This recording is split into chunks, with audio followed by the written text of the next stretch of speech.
Natasha, and I wrote and directed Road Trash, and my composer and werewolf is here as well, James Malone in the back.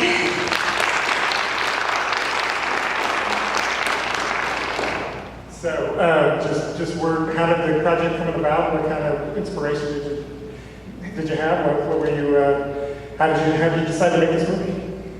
Well, I'm a lifelong horror fan, like many of you are, I'm sure, and I was working in politics for a very long time, and I decided that that was way scarier than anything I saw in the movies. And when I met my boyfriend James, who's the composer, we both loved horror movies, and we thought it would be a fun activity to try and make a movie. And it's really hard.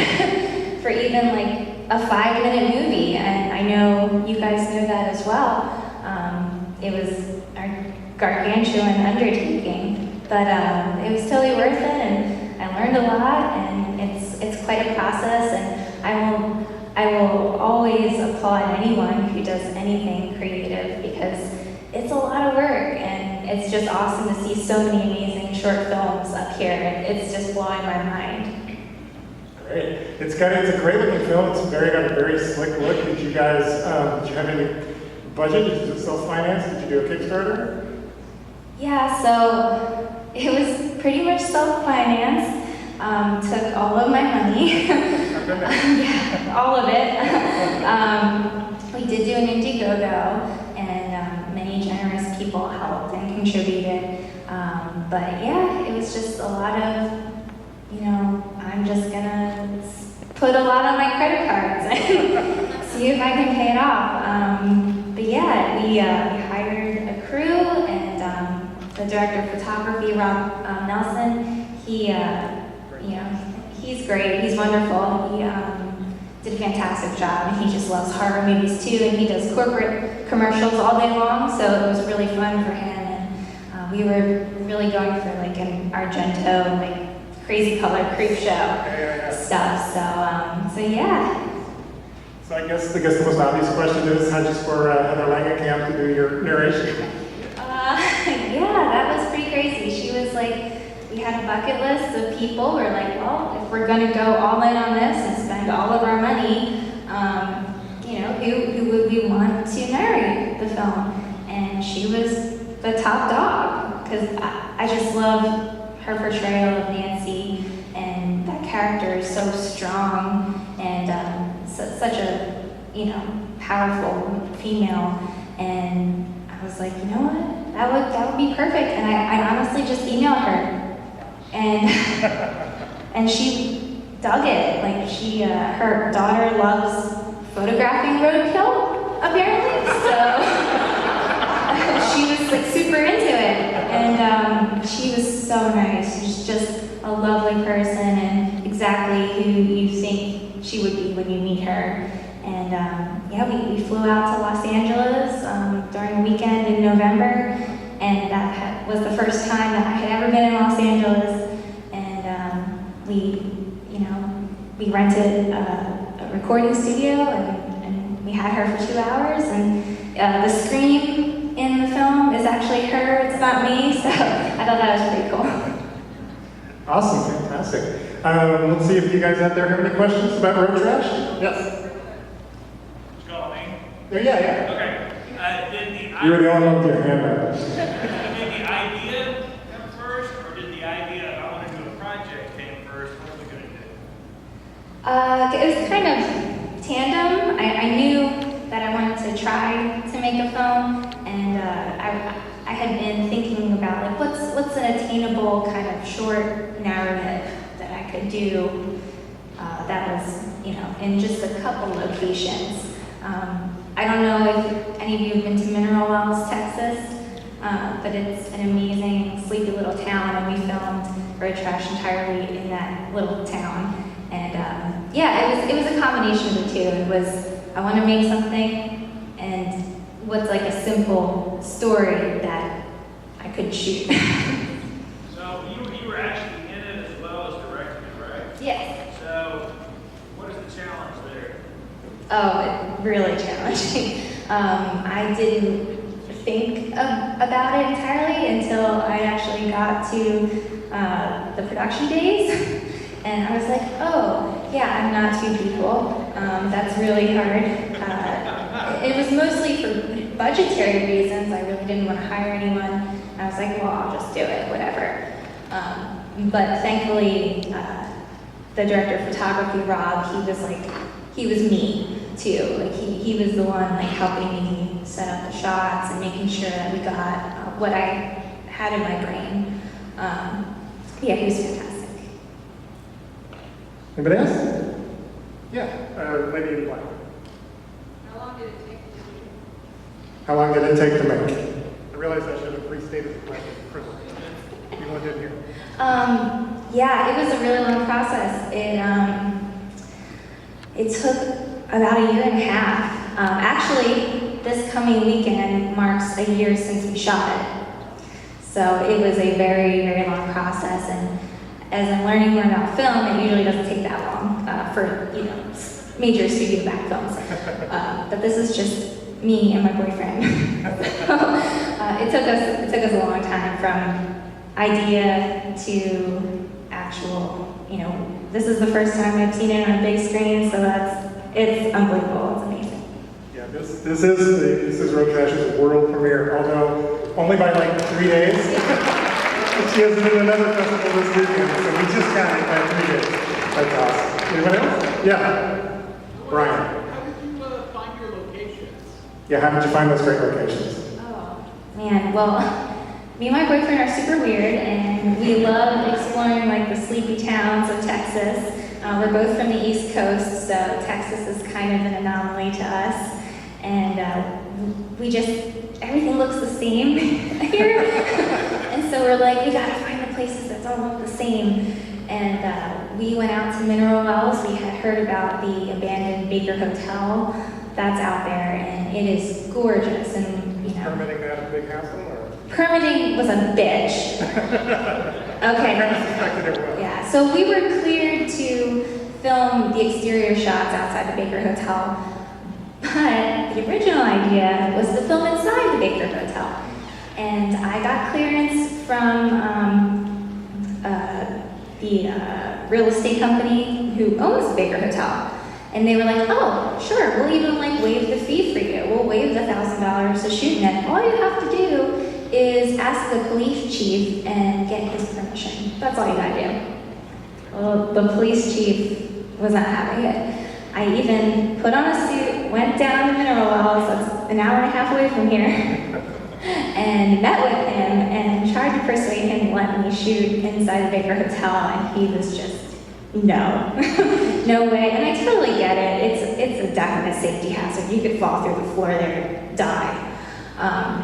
So I get it. But I have been inside of it. I've been inside of the Baker Hotel twice, once legally, once not legally.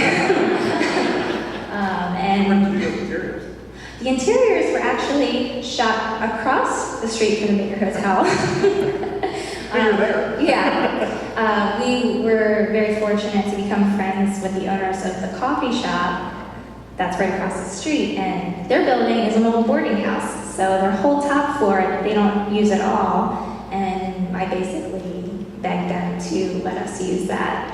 So it's fun what you can do with film. You don't have to be in the same exact area. You can fake it a little bit. Magic of editing, yeah. It's a magic of editing. Any more? Let's do one more.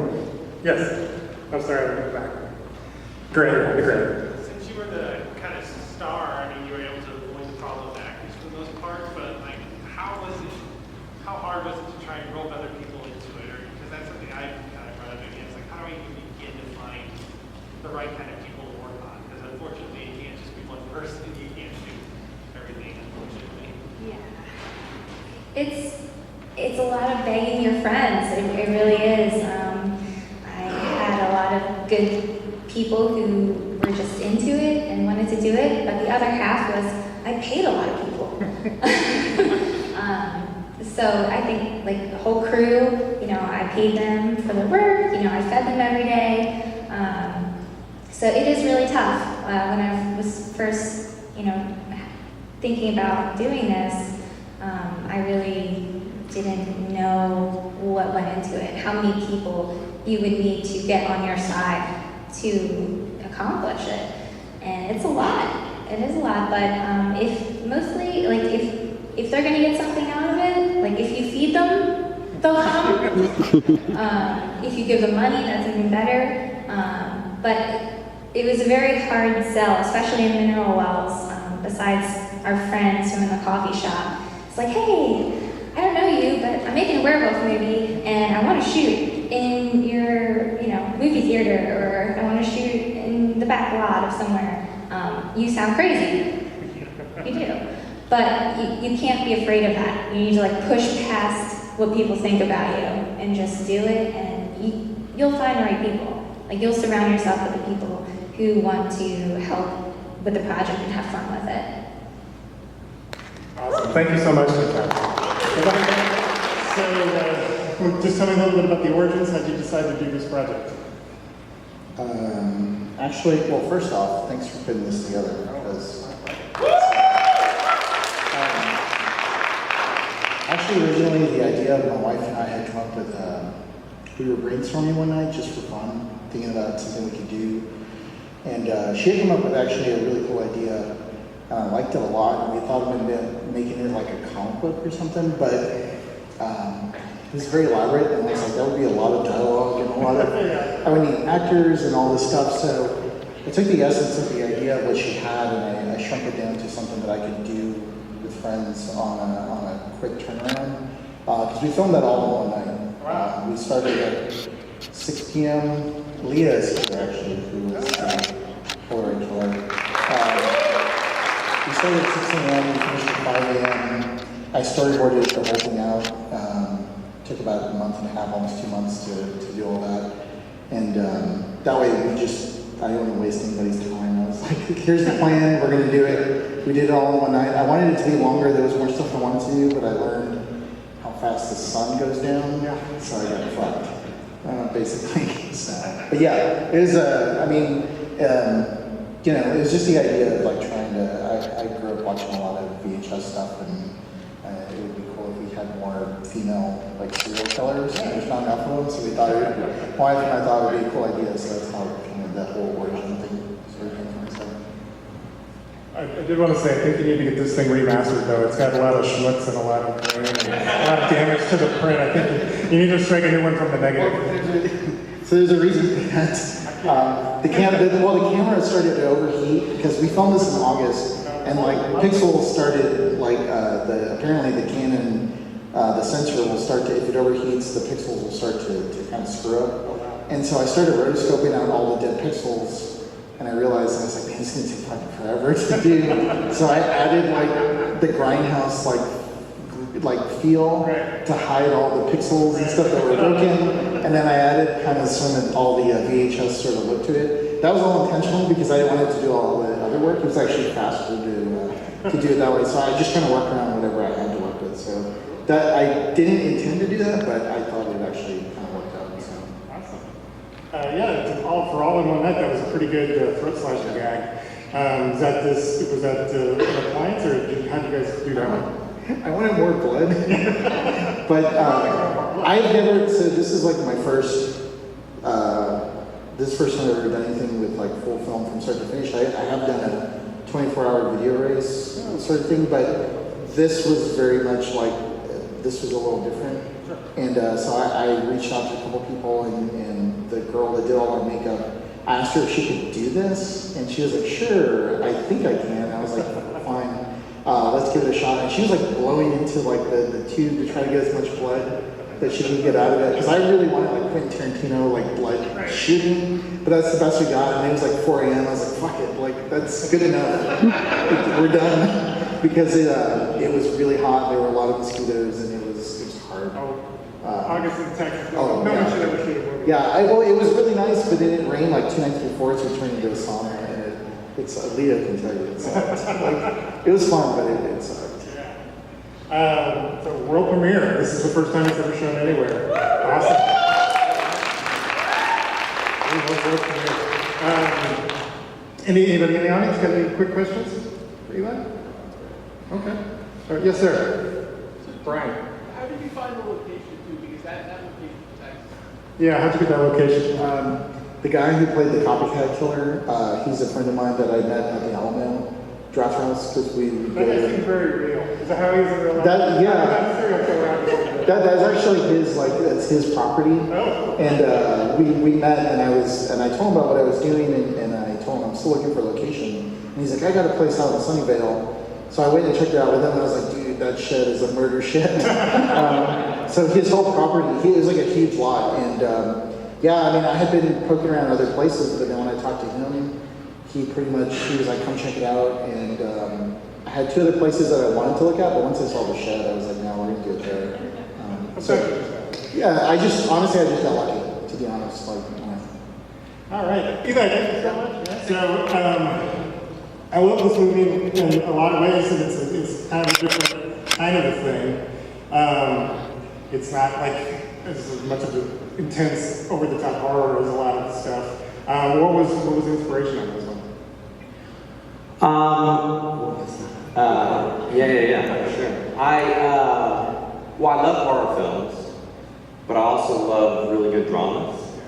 And so when I sat down to write a short, I wanted to basically write a drama that used horror elements. And I wanted to see, something very traditional in horror films is you have the mask, right? It sort of hides an identity. And then in a lot of horror films, they just kind of put something evil or supernatural or something behind it. And I wanted to sort of experiment to see so me and my wife, we have a 1.5-year-old. So I've seen firsthand mothers, and I was like, what if you replace supernatural and evil and all that with just a genuine motherly, desperate love and hope and that heartache? And I was like, what if you did that and you just pushed it really, really far? Could you get a horror film style out of it?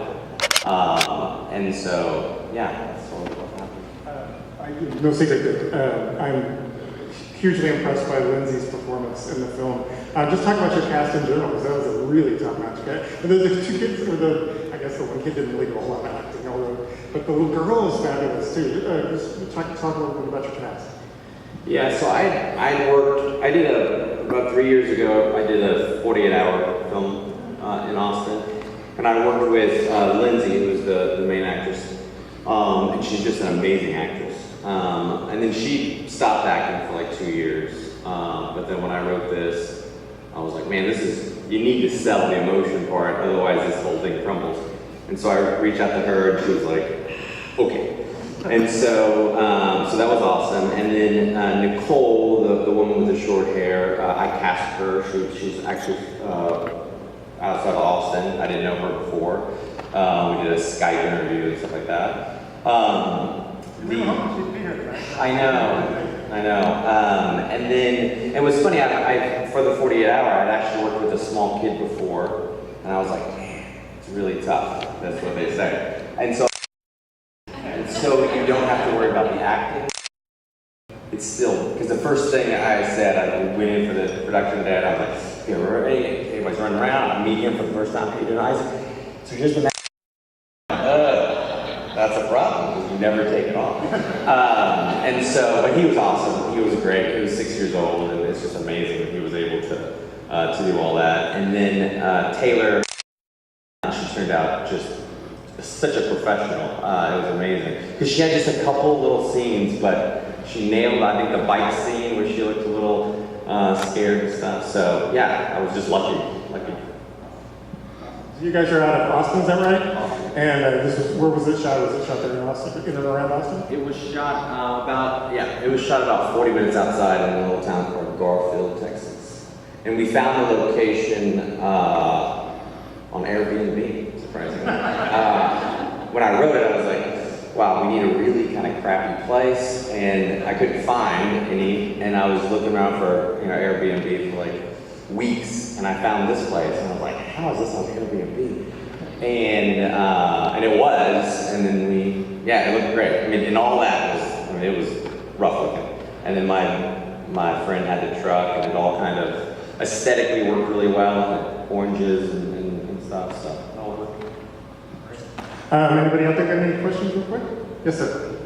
Ms. Reynolds. That was fantastic, and I love the mask. Oh, thanks. That's really cool. I don't know if you guys have made that specifically for it or what. Yeah. Did you guys create the mask? Yeah, so I created the mask because I had a particular look that I wanted for it. So I ordered one of those really flimsy land masks, and then I just paper mache'd over it several times. One of the things that I wanted to do for the mask, just because we couldn't see the boy's face, is I made sure I cut the mask out so that the eyes sort of draped down, so it had kind of a sad look a little bit, which was kind of an ongoing emotion that I wanted the kid to have. And then the splattering of the dirt, which the kid was not happy about. But yeah, thank you. Well, man, thank you so much for coming, man. Really appreciate it. All you guys are really nice guys, but Brian wins the Distance Award. He's from Seattle. He came in from Seattle for the festival. But it is its world premiere. So I'm guessing you're a big fan of reality TV. Tell me a little bit about how it came together. Sure. So it started out, I had just moved to my wife and I had just moved to Seattle about 3 years ago, and I had a stint where I was not employed. And I got really hooked on HGTV home improvement shows, like especially Property Brothers, Fixer Upper, for anyone who may have seen those. And the whole premise of them is this family comes in and they buy this Fixer Upper house and magically turn it into a perfect, brand new, turnkey ready type of house.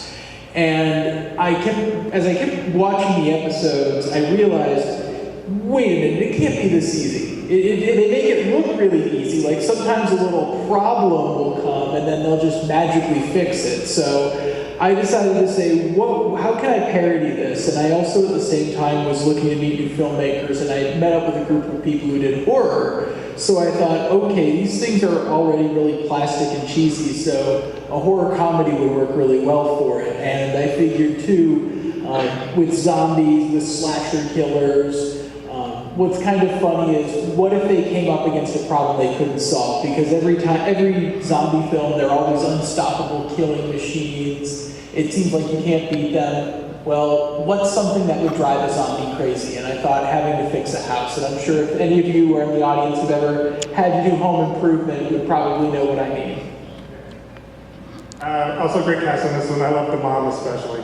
Were those local actors, were they people you knew, or did you just cast them through So the group of us, Cascadia Dread, we all make different films together. So a lot of them we met through an open casting call. A couple of them I actually met through an acting class I took. So a lot of them are looking to, make films, work on them, have stuff for their reels. So, and I needed people, so it worked out really well. In fact, I did a scene with the actor who played Handyman Mike, because originally I'd written that part for myself, and of course I got so overwhelmed because I had to do everything like you always do in this situation. So I realized I can't play this role, but when I did the scene with Jeremy, the actor who plays Handyman Mike, I was like, this is the guy, he's perfect. So I fired myself and hired him. That's great. Anybody out there got any questions for Brian? Funny stuff. Thanks for coming, so much for coming, man. Great to see you. Thanks. Okay, so